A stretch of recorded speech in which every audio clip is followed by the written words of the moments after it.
Yo, yo, yo. Welcome to my cribs. I'm bringing you on my MTV tour.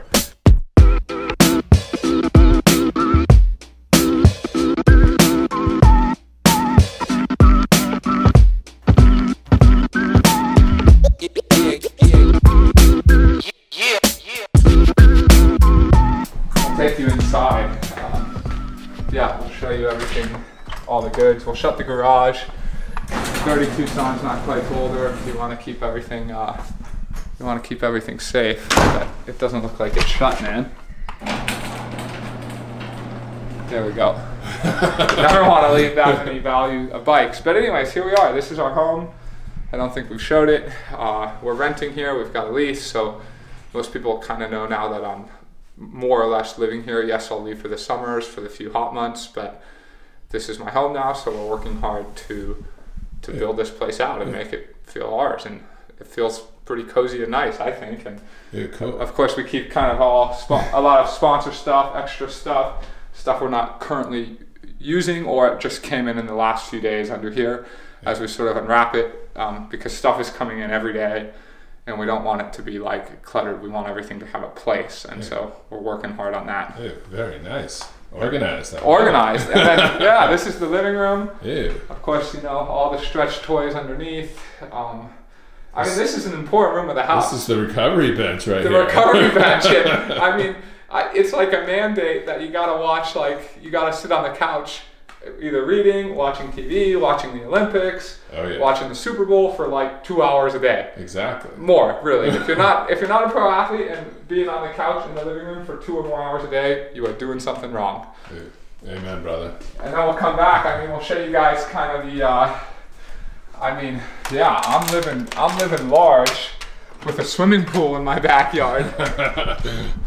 Oh shoot! That's nice. That. I mean, that's nice. Yeah. So the water's. We don't heat it. It's a fortune to heat it in the winter. Yeah. I mean, it would cost $400 or $500 a month, so it's not heated. I actually love it because it's 45 degrees right now. I come in two times a week and do an ice bath. Splash, yeah, a little cold splash when it's hot. We wanted to open the video with me jumping in, but it's pretty cold. It's morning. We're doing this in the morning. If I had just run and it was the afternoon, I would jump in. But as we all know, 45 degrees is like pretty cold. I think that's like 5 degrees Celsius for all the European coming fans. in as it gets warmer, this is going to become a cool spot. Yeah, and we got these chairs. I got these chairs from my mom for Christmas. It was my Christmas present. So nice. I often come out here and take calls, and we get beautiful sunsets back here every evening. So we just chillax and finish a run, finish a long ride, make lunch, come back here and eat lunch. Pretty nice, dude. Yeah. It's pretty sick. It's pretty compact. So like, you know, we got the garage, which is where all the cool stuff is. Yeah. We got the living room, which is where you recover. We got the pool, which is where you party, and we got the kitchen, which is where you fuel yourself. Oh, nice. Oh, so cool kitchen. Woo. I mean, again, it's just a basic starter house. One day, you know, we want to move up from here, but you got to start somewhere. And as you can see, carbs are king. We keep all the carbs stashed up. We keep the fridge full. This is kind of a cool little cabinet. We keep all of the nutritional products in here. So nice. It's actually running a little low right now. Going to need another power bar shipment in here, but I guess that's kind of the thing. You can see like the house is, and let's show this. My favorite wine, La Crema. Oh. I mean, you're not, sorry, actually, I don't drink. I'm an athlete. I don't drink ever. That's actually HJ's favorite. It's the best. It's so smooth and delicious. So that's cool. We eat that. But overall, you can kind of see the house. It's just set up. Well, speaking of the kitchen, so like how many calories do you think you're eating a day?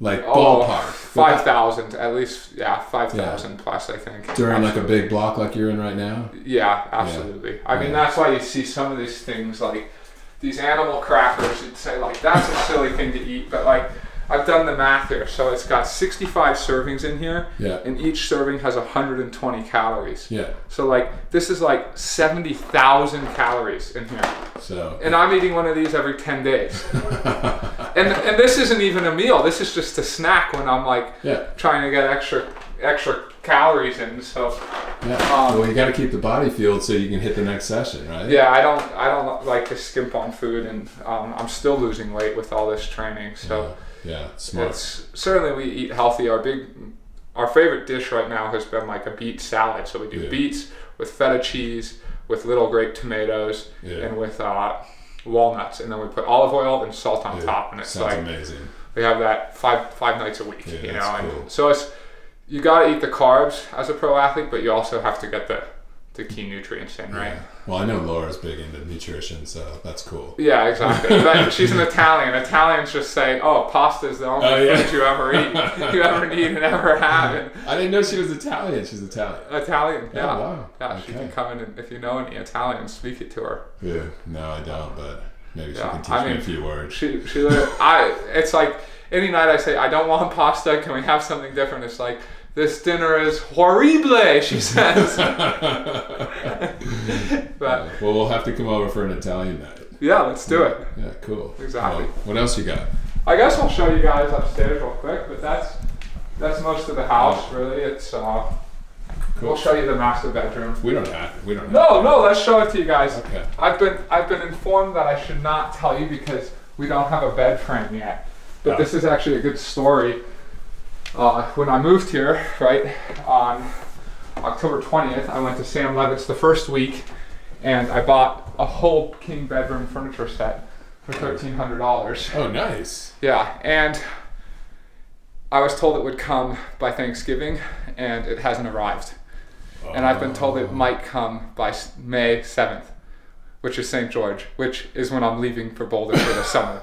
So this is like the whole like supply chain thing that's been affected by COVID. Everything. Yeah, that's bikes, what's crazy. Furniture. Yeah, we all deal with it. I mean, even I've got a lot of messages like, "Oh, pros get their bikes and pros get all their gear." Trust me, even as sponsored athletes, I'm sure HJ's had this too. Like, there's some things we just cannot get, even though they're like, "We want to get it to you." So we're all dealing with it.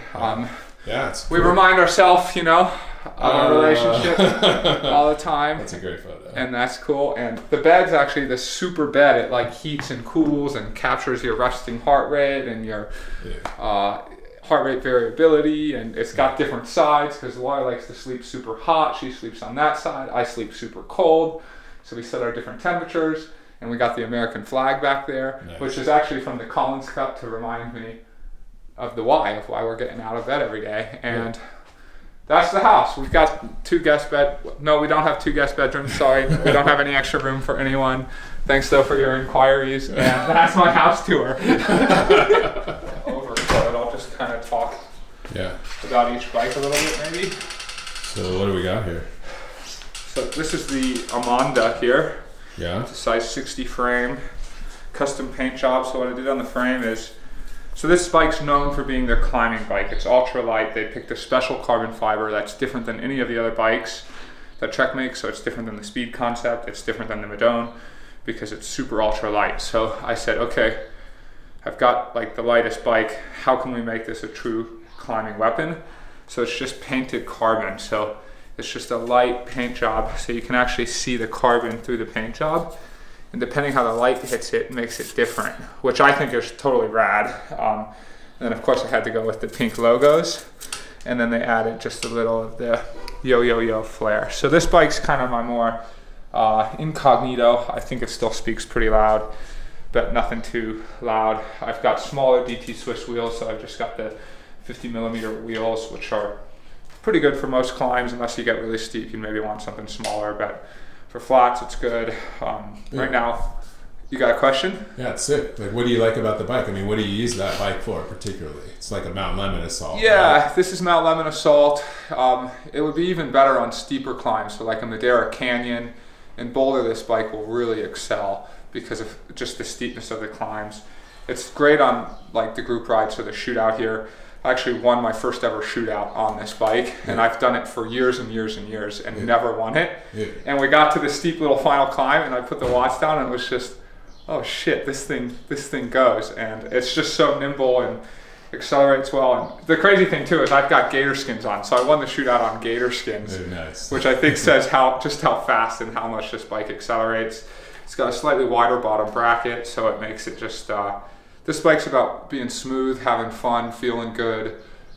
Yeah, just being nimble. It's for sure the best road bike I've ever had. I'm glad I went with a larger frame. I've historically ridden a 58, but the 60 allows me to get longer. It allows me to, I'm a little bit farther over the bottom bracket, so I can still pedal like a TT bike, and a 140 stem. So it's, yeah, it's just a... So it looks like 140 stem, right? Yeah. And it looks like you got a bit of a forward seat position on that. So to mimic the TT position slightly, or what are you Exactly, doing? yeah, just to keep the muscles the same. And I mean, we'll see. The bike fitters are coming today, and I know that's always like, oh, you should either ride, there's two thoughts, right? Ride a road bike like a road bike, how a roadie would, with the seat farther back, you're using the hammies more, and kind of the rear side of the body, and you train those muscles, and then it's different than the TT bike. But I've always felt I don't really care if I can ride a road bike better. I care about how well I can ride a TT bike, and I want so that when I'm on my road bike, it's making me better at the TT bike as well. So I always try to go with that train of thought. So this is the real machine. Beauty. This is, I decided to name her Pink Panther. Oh, the Pink Panther. Pink Panther. The road bike's called Black Magic. So those are the two names of the bike, the bikes. So tell us a bit about it. Well, the paint job is pretty miraculous. I think the cameras, I mean, here we can move into the sun. You can sort of see how based off how the light hits, it can sort of glow in certain places. Yeah. The other day I'm at a gas station and this guy comes up and he goes, "Is that an electric bike?" And I said, "What do you mean?" And he said, "To power the paint job, it's glowing." That's cool. And I said, "Nope, the paint job's just powered by a positive personality." So, nice. Anyways, into some of the details of the bike. I don't want this to get too overboard, but some of the features I think Trek really worked on great is this rear shock, which makes a small but significant difference. Now, I mean, obviously it's not like having a mountain bike. You're not going to be, jumping off jumps and absorbing all that, but it helps with little bumps.